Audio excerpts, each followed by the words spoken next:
virtually every group of students who enroll in an online class, there will be some with special learning needs that must be accommodated, both in the design of the course and in your approach to teaching it.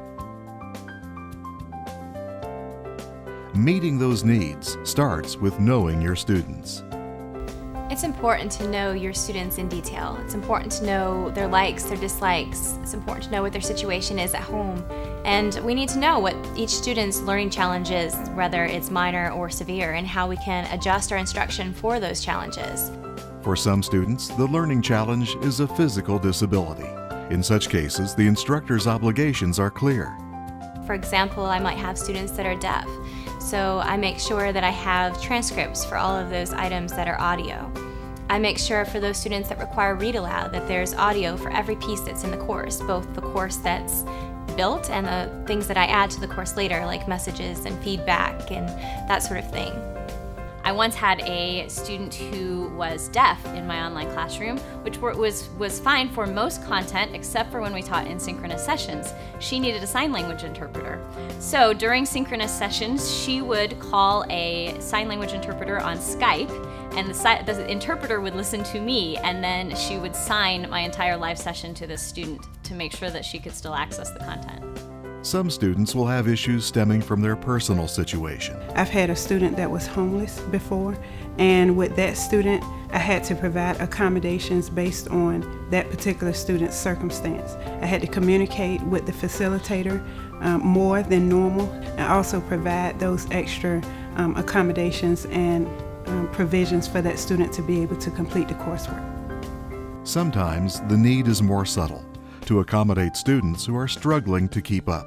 One of the things I love about online learning is that when a student is struggling with content, it's very clear what's happening. I can see a record of how a student has been doing through a particular point and where that particular breakdown happened.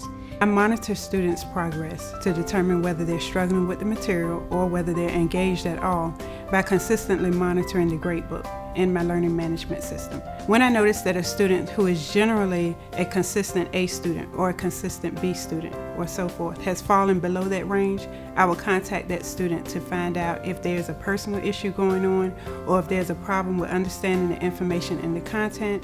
And then I can customize instruction for that student. Now that might mean that I cut back on particular exercises and have them focus on an area where they're weak, or it might mean that I enrich completely and develop something new for that particular student. An example where I have taken assessment data from a particular student and then differentiated my instruction is with a student I can think of that really struggled learning the cell parts. Cell parts have sometimes complicated names like Golgi apparatus and mitochondria that sound really foreign to many people.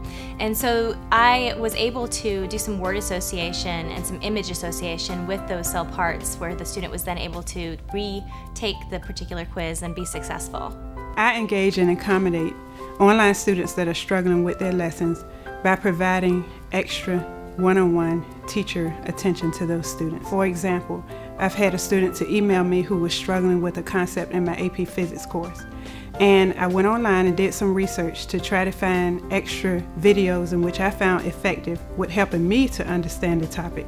Discovering a student's individual learning process is a little bit of a process in itself. It's a little bit of a guess and check, try and fail. And sometimes it takes a little bit of trying different things and seeing what works and what doesn't. What does the student respond to?